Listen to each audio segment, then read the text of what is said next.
দেশের খবরে আপনাদের স্বাগত, সঙ্গে আমি শুভ্র রয়েছি। শুরুতে দেখানো হেডলাইন্স। 139 জনের নামে ছাড়পত্র ট্রাইব্যুনালে, কাল দিতে পারবেন ভোট। লক্ষ লক্ষ ভোটারের ভাগ্য ঝুলে এখন, চুপ আদালত, ট্রাইব্যুনাল, কমিশন। আজ শুনশান জোকার ট্রাইব্যুনাল অফিস।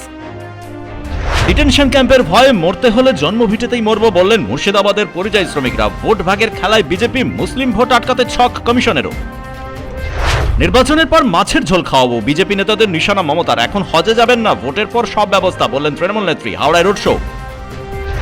আইন মেনে গ্রেপ্তার করুন, কেন যথেচ্ছ গ্রেপ্তার? সংবিধান মানতে হবে, কমিশনকে তীব্র ভর্ৎসনা কলকাতা হাইকোর্টের। বেআইনিভাবে আটক 500, দাবি তৃণমূলের। আসছে বিস্তারিত খবরে। এত মামলা, সুপ্রিম কোর্টের কড়া নজরদারি, ভোটের আগের দিন তালিকা প্রকাশের নির্দেশ থাকা সত্ত্বেও মাত্র 139 জনের নামে ছাড়পত্র দিল ট্রাইব্যুনাল। 27 লক্ষ নাম বাদ পড়েছিল বিচারাধীন থাকা অবস্থায়। নতুন করে আরো 7 লক্ষ ভোটার ট্রাইব্যুনালে আবেদন জানিয়েছিলেন। ফলে 34,65,000-এর মধ্যে মাত্র 139 জন আগামীকাল ভোট দিতে পারবেন। এ নিয়ে তীব্র ক্ষোভ সঞ্চার হয়েছে সাধারণ ভোটারদের মধ্যে। ট্রাইব্যুনালের রায়ে ছাড়পত্র দেওয়া হয়েছিল 650 জনকে, তার মধ্যে 511 জনের নাম বাদ পড়েছে। মাত্র 139 জনের নাম তালিকাভুক্ত হয়েছে বলে নির্বাচন কমিশন সূত্রের খবর। ট্রাইব্যুনালের ছাড়পত্রের পর আগামীকাল এই 139 জন ভোট দিতে পারবেন। যদি এই হারে ট্রাইব্যুনাল ছাড়পত্র দেয়, তাহলে বিচারাধীন যে 27 লক্ষ ছিলেন তাদের নাম তালিকায় আসতে কমপক্ষে 300 বছর সময় লাগবে। 7 দিনে মাত্র 139 জনের নামে ছাড়পত্র দিয়েছেন বিচারপতি ও ট্রাইব্যুনাল। যদি প্রতিদিন 139 জনের নামে ছাড়পত্র দেওয়া হয়, তাহলে 47 বছর সময় লাগবে। হয়তো আর বিচারাধীন হিসেবে বাদ পড়ারা নির্বাচনে অংশ নিতে পারবেন না। আজ জোকাল ট্রাইব্যুনালে গিয়ে দেখা গেল শুনশান পরিস্থিতি। কাল প্রথম দফার নির্বাচন, তার আগে এই তালিকা প্রকাশিত হওয়ার পর আশা ছেড়েছেন ভোটাররা। এই কদিন ধরে দেখা যাচ্ছিল জোকার ট্রাইব্যুনালে আসছেন ভোটাররা। আজ সেখানে শুধু রাজ্য পুলিশ আর কেন্দ্রীয় বাহিনীর জওয়ানরা। সুপ্রিম কোর্টের প্রধান বিচারপতি বলেছিলেন তিনি কলকাতা হাইকোর্টের প্রধান বিচারপতির কাছ থেকে খোঁজ নেবেন। এখনো এ নিয়ে কোনো নির্দিষ্ট তথ্য জানা যায়নি। তবে এটা পরিষ্কার যে কোনো নির্দিষ্ট রূপরেখা তৈরি হয়নি ট্রাইব্যুনাল মামলার নিষ্পত্তি নিয়ে।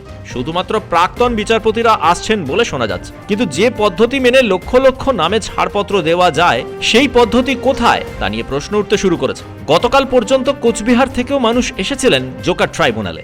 আজ হাল ছেড়েছেন তারা। ভোটারদের দাবি, এভাবে যোগ্য ভোটারদের বাদ দিয়ে নির্বাচন হচ্ছে এবার। শেখ ইরশাদের রিপোর্ট, পুবের কলম ডিজিটাল। মুসলিম ভোটারকে আটকানোর জন্য সব ধরনের চেষ্টা চালিয়ে যাচ্ছে কমিশন। বিচারাধীন যারা ছিলেন তাদের মধ্যে বেশিরভাগই মুসলিম।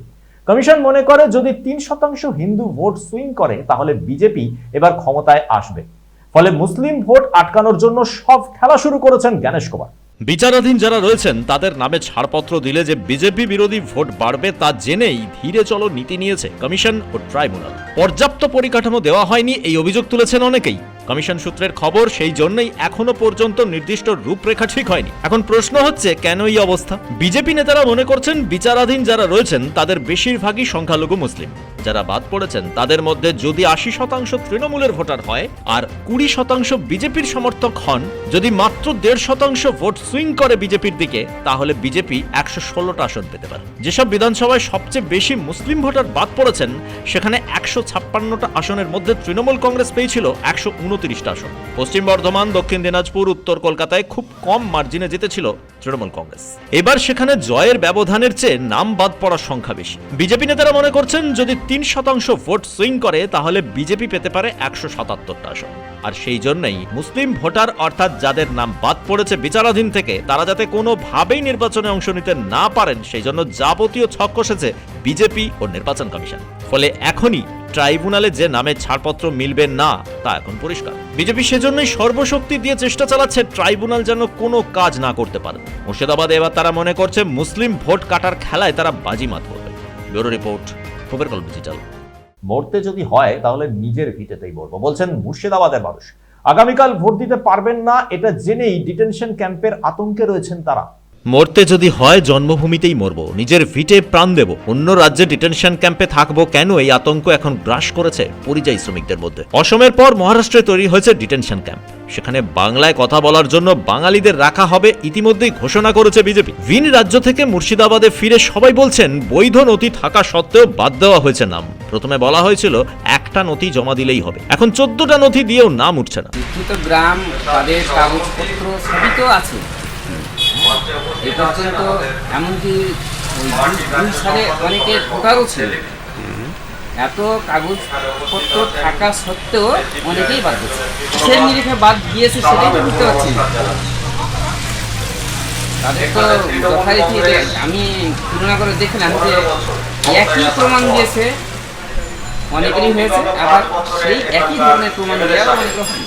ভিন রাজ্যে প্রতিবাদ করার উপায় নেই, 100 জনকে ক্যাম্পে রাখা হয়েছে। সেখানে একটাই টয়লেট, জমির দলিল, আধার কার্ড, ব্যাংকের পাসবই, পাসপোর্ট থাকা সত্ত্বেও নাম বাদ পড়েছে অনেকেরই। মুর্শিদাবাদের মানুষ বলছেন চিন্তায় পালস রেট বেড়েছে, অনেকের ওজন কমেছে 10-15 কিলো। ভয় একটাই, রাজ্যে কি ডিটেনশন ক্যাম্প হবে? সব টাকা সত্ত্বেও কি পরিযায়ী হতে হবে? মুর্শিদাবাদ থেকে কিবরিয়া আনসারের রিপোর্ট, কুবের কলম ডিজিটাল। ভোটের পর হজে যাবেন, সব ধরনের ব্যবস্থা করা হবে বললেন তৃণমূল কংগ্রেস নেত্রী মমতা বন্দ্যোপাধ্যায়। আজ হাওড়ায় রোড শো করেন তিনি। তৃণমূল নেত্রী বলেন, নির্বাচনের পর নিজের হাতে রান্না করে মাছের ঝোল খাওয়াবো বিজেপি নেতাদের।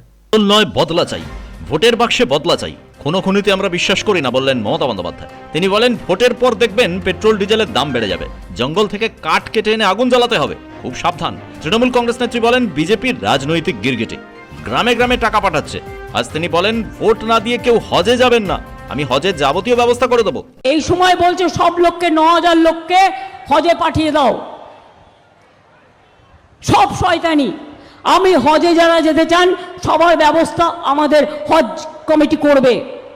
দয়া করে নিজের ভোটটা দিয়ে যাবেন, বোকামি করবেন না।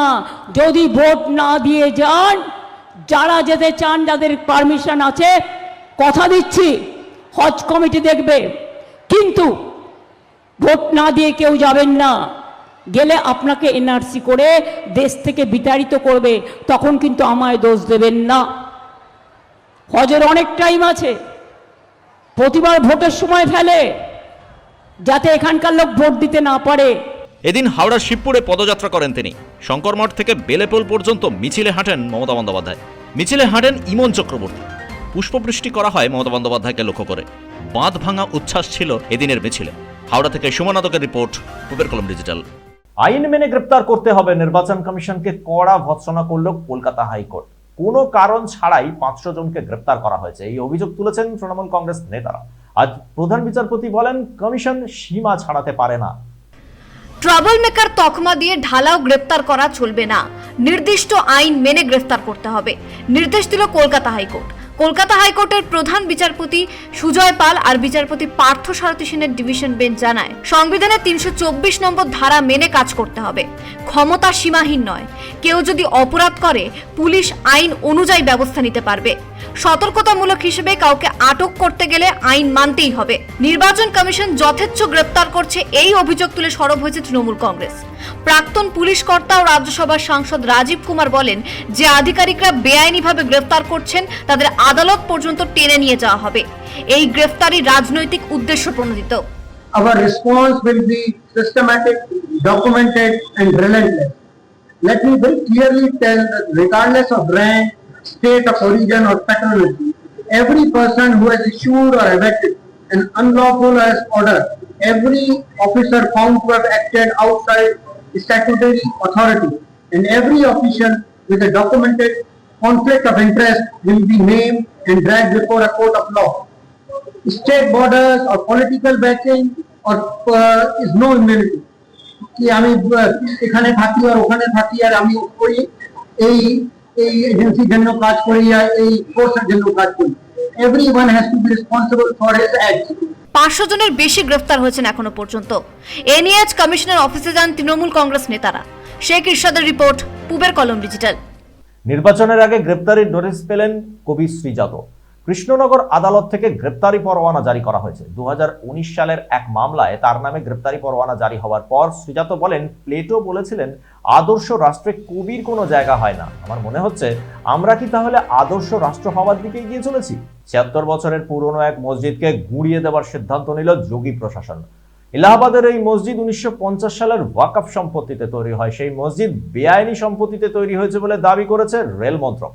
5 দিনের মধ্যে সরিয়ে দিতে হবে মসজিদ, নতুবা গুড়িয়ে দেওয়া হবে মসজিদের কাঠামো। নোটিশ পাঠিয়ে জানালো রেল মন্ত্রক। এলাহাবাদের 76 বছরের পুরনো মসজিদ গুড়িয়ে দেওয়া হবে বলে নোটিশ দেওয়া হয়েছে। এলাহাবাদের সাংমারমার মসজিদ তৈরি হয়েছিল ওয়াকফ সম্পত্তিতে। রেল মন্ত্রকের দাবি এই মসজিদ তৈরি হয়েছে তাদের জমিতেই। মসজিদ কমিটি জানিয়েছে 1950 সালের রেকর্ডে থাকা ওয়াকফ সম্পত্তির অধীনেই তৈরি হয়েছিল এই মসজিদটি। যখন বিজেপির মন্ত্রী ছিলেন শাহনাজ হোসেন তখন সব নথি তৈরি করে মসজিদটি সংস্কার করা হয়। এখন এই মসজিদ রেলের জমিতে তৈরি করা হয়েছে বলে দাবি করেছে রেল মন্ত্রক।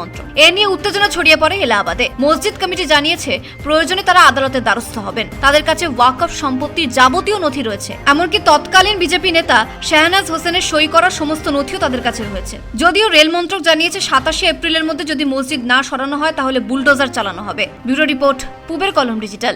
দেশের খবর আজ এ পর্যন্তই। চোখ রাখুন পূবের কলম ডিজিটালে। আমাদের চ্যানেল সাবস্ক্রাইব করুন, অবশ্যই বেল আইকন প্রেস করতে ভুলবেন না।